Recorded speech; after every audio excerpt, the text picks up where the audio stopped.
बाकी साहेब मला सांगा की आता 17 तारखेला बीडमध्ये भुजबळांची सभा होणार आहे. मग भुजबळांच्या या सभेला मराठा समाजाकडून मोठा विरोध होताना आपण बघायला मिळतो. आम्ही जरांगेंना महाराष्ट्रात कुठं विरोध केला का?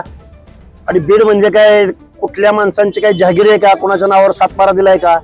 त्यामुळं आम्ही बीडला वाजत गाजत येणार आणि कायद्याचं काम करेल. लोकशाही आहे, इथं काय हुकुमशाही आहे का? आणि बीडमध्ये आम्ही नाहीत का? अरे बीड मधला ओबीसी जर जागा झाला वाहून द्याचाल तुम्ही. अरे कशाला त्या जरांगेच्या नादाला लागलाय?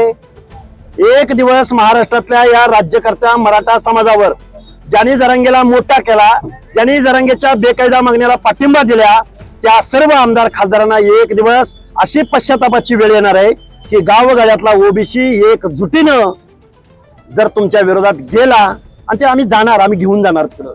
आम्ही राजकारण करायला ओबीसींना भाग पाडणार, कारण आमचं आरक्षण ज्यांनी घालवलंय त्यांना आम्ही धडा शिकवणार.